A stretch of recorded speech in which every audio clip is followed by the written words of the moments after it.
Vene innovatsioon on veider vana elukas. Riik ise ei leiuta eriti midagi. Selle asemel vaatab ta, mida teised ehitavad ja ütleb, teeme ka midagi sellist, ainult halvemini. Ja nagu arvata oligi, on Ukraina meredroonid saanud Venemaa niinimetatud leiutajate viimaseks sihtmärgiks. Venemaa nägi Ukraina edu droonidega Mustal merel, nii et ta ehitas baasi ja selles baasis oli midagi, mida Venemaa tõesti arvas suutvat meresõja käiku muuta. Omaenda meredroonid, mis olid ehitatud konkureerima Ukraina palju paremate disainidega. Aga Venemaal oli probleem. Neil oli vaja oma meredroonid peita baasi, mis oleks Mustale merele piisavalt lähedal, et need saaksid tegelikult mõju avaldada. See oli viga. Ukraina leidis selle baasi üles ja pühkis Venemaa kopeeritud droonid maa pealt minema. Asula Jevpatoria lähedal asub Snežna.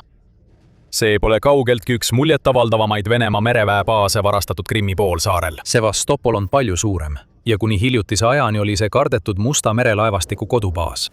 Siiski on Snežna oluline, sest seal peidetakse midagi, mida Venemaa vajab. Sellele väikesele baasile on saadetud meredroonide laevastik, osana Venemaa katsetest haarata kontroll Musta mere ja Aasovi mere üle. Venemaa tahab kopeerida Ukraina tegevusplaani. Teades, et Musta mere laevastik on praktiliselt kasutuks muutunud, kuna selle laevastiku sõjalaevad on Ukraina meredroonide jaoks tohutud sihtmärgid. Venemaa tahtis võidelda tulega tule vastu. Meredruun meredrooniga. Venemaa püüdis taas Ukrainat järele teha ja tema pealt maha kirjutada, kuid arvas, et kui ta suudab lihtsalt Snižnat kaitsta, siis saab ta rajada baasi, mis on täis meredroone, mida ta saaks kasutada kontrolli taastamiseks. Ukrainal oli selle kohta midagi öelda. 30. juulil ründasid Ukraina mehitamata süsteemide väed ehk SPS, teatasid, et nad olid korraldanud laastava rünnaku Vene baasi vastu. Kuulutades edu Telegrammis, nagu ta sageli teeb, avaldas SPS-i energiline komandör Robert Provdi, et rünnaku eest vastutasid Kiroshi pataljoni operatiivtöötajad.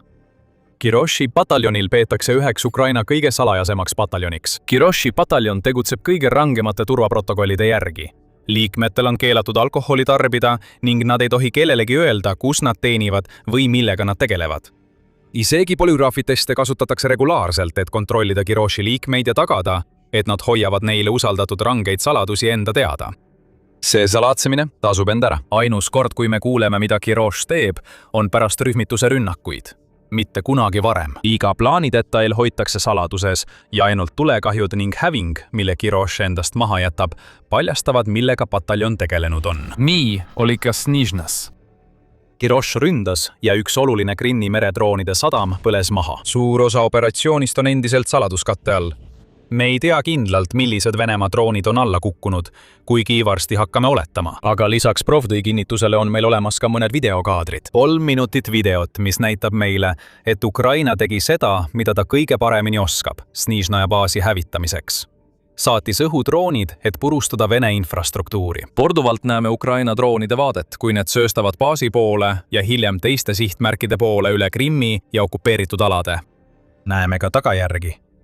Leegid paiskavad õhku nii tohutuid suitsupilvi, et need täidavad kogu ekraani ja tõusevad Venemaa meredroonide baasist. Näeme, kuidas angaare tabatakse ja suured plahvatused liiguvad mööda sadamat üles-alla. Mis iganes Venemaa siin varjata üritas, läks selgelt leekidesse ja tähelepanelikud vaatajad märkavad ka, et midagi näib kaadritelt puuduvat. Vene õhutõrje tuli. Kus see on? Keegi ei tea.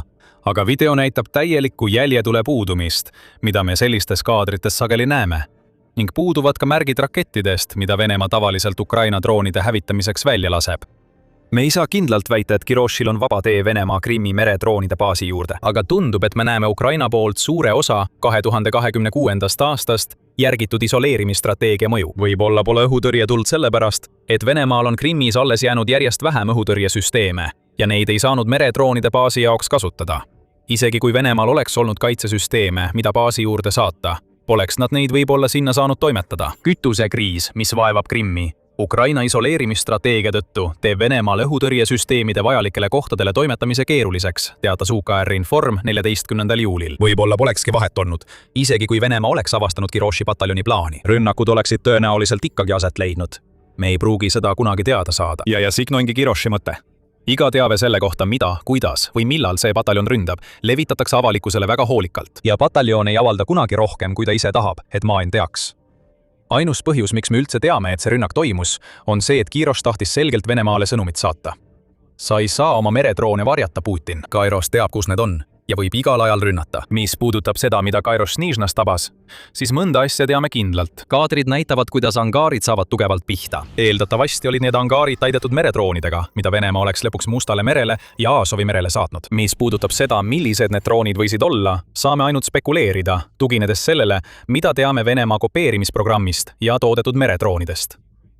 Võib-olla hävitas Ukraina Orkanid. Need väikesed meredroonid on sarnased nendega, mida Ukraina algselt Mustal merel kasutas ja arvatakse, et need suudavad kanda umbes 100 liitri suurust lasti. Või võib-olla hoidis Venemaa Snižnas Katran tüüpi meredroone. Neid alumiiniumist meredroone, mille mootorid on kaetud metalliga võimaliku infrapuna allkirja varjamiseks, on nähtud kerele paigaldatud kuulipildujatega. Võilill, mille väidetav kiirus on 43 sõlme ja kandevõime 600 kilogrammi, võis samuti olla Snižnas, nagu ka Morana 300S, mis on sisuliselt Venemaa versioon Ukraina Magura.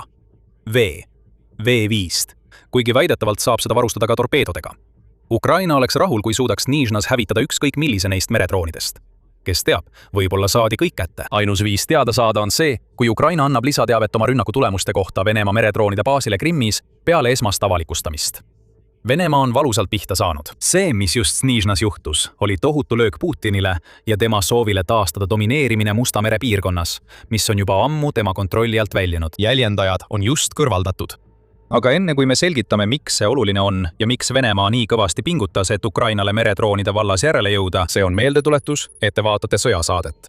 Kui teile meeldib see, mida meie kanalilt näete, siis ärge unustage tellida ja teavitused sisse lülitada, et näha veel rohkem selliseid sisukaid videoid. Nüüd võite mõelda, miks Venemaa üldse vaevub meredroone ehitama. Lõppude lõpuks on Venemaal Musta mere laevastik. Enne kui Putin alustas oma sissetungi, arvati, et selles laevastikus on 40 pealvee sõjalaeva ja 7 allveelaeva ning see pidi olema üks tähtsamaid varasid, mis Venemaal oli. See laevastik võimaldaks kontrollida merd, mille järgi ta oma nime on saanud, ja Ukraina ei saaks selle vastu midagi teha. Venemaa arvas oma arrogantsuses, et Ukraina ei too mereväelahingusse midagi. Mis tal üldse oli? Mõned patrull-laevad ja miinitõrjelaevad. See poleks midagi Musta mere laevastiku jõu vastu. Oma sõjalaevadega kontrolliks Venemaa Musta merd, andes oma vägedele ja varustusele lihtsa veetee Ukrainasse, samuti võimaluse takistada Ukraina katseid eksportida teravilja Musta mere kaudu. Vähemalt selline oli plaan. 2026 aastal teame, et Venemaa plaan ei toiminud. Väike riik, kellel pole mereväge, on Musta mere laevastikku purustanud. 2024 aasta suveks oli umbes kolmandik sellest laevastikust hävitatud. Kuigi paljud Venemaa sõjalaevad olid saanud Ukraina lööke, polnud Ukrainal endiselt ühtegi sõjalaeva kasutusel. Küll aga oli Ukrainal lääneliitlaste poolt antud raketid, nagu Storm Shadow, kasvav varu õhudroone ja loomulikult ka meredroone. Need droonid, mida Ukraina hakkas arendama. 2022 aasta kevadel on Mustal merel mängu täielikult muutnud.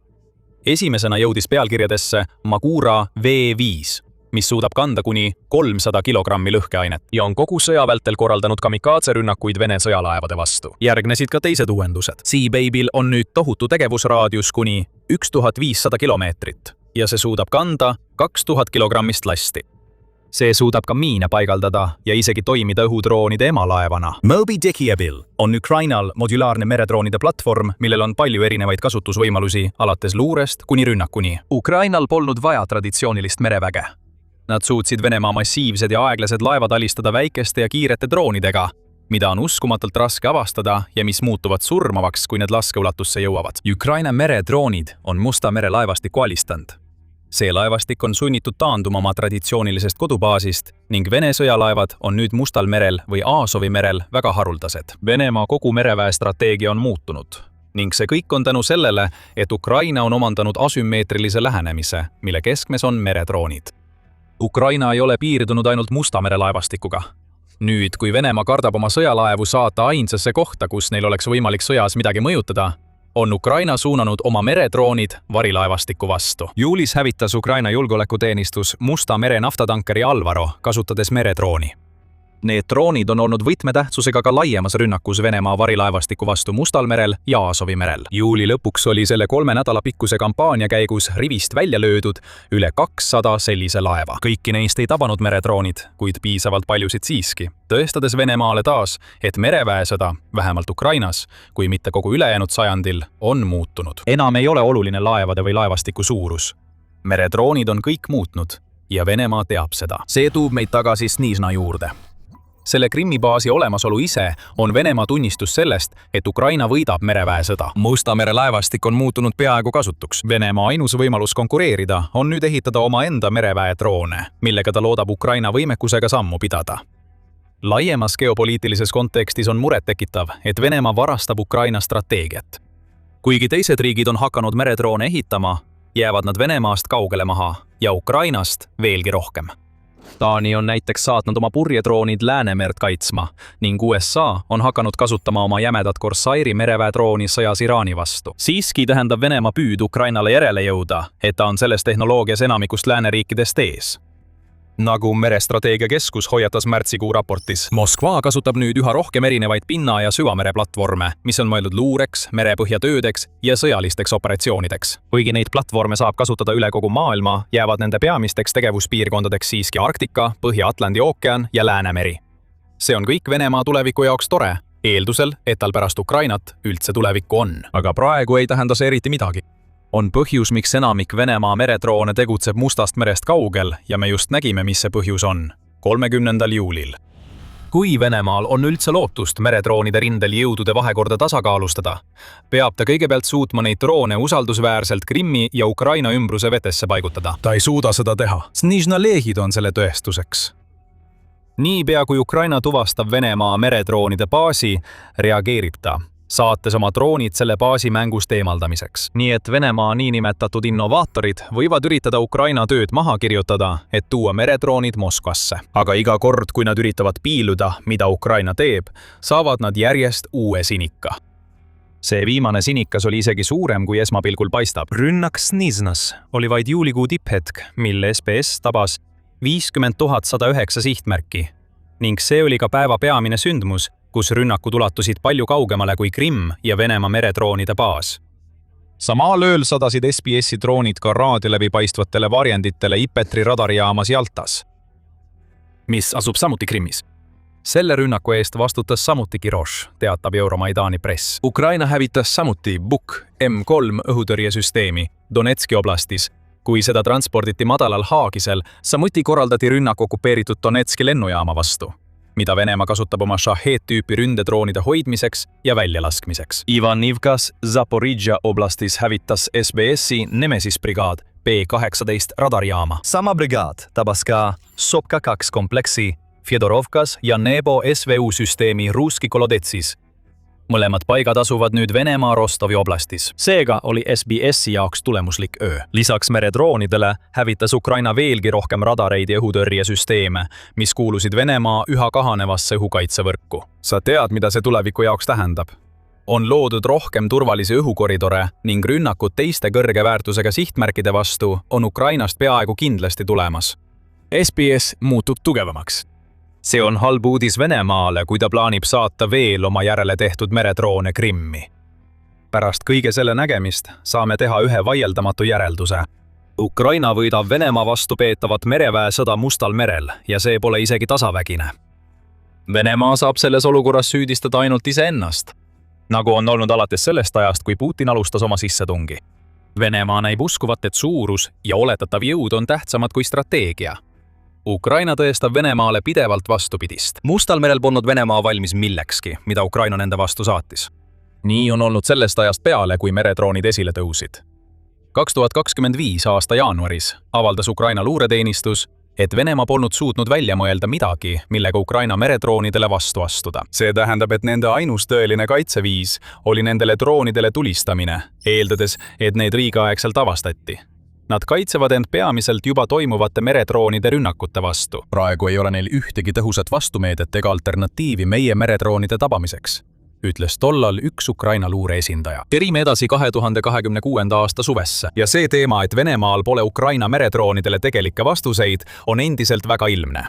Andrii Ryadženko, kes oli Ukraina mereväe staabiülema asetäitja aastatel 2004-2020, ütleb, et Venemaa ei saanud aru, kui haavatav Musta mere laevastik tegelikult oli, enne kui oli juba liiga hilja. Nagu tavaliselt, arvas Venemaa, et toorest jõust piisab võiduks. Mille Venemaa ei mõelnud, oli see, et kogu nende laevastik oli sisuliselt Mustas meres lõksus. See, mida oleme näinud, on Ukraina Rorschachi hetk. Ukraina ei olnud Mustas meres Venemaaga lõksus. hoopiski Venemaa oli lõksus koos Ukrainaga ja selle geniaalse asümmeetrilise lähenemisega. See strateegia tugines nii suure jõu kasutuselevõtule, mis suudaks vastase tõhusalt üle jõu käia ja oma eesmärgid saavutada.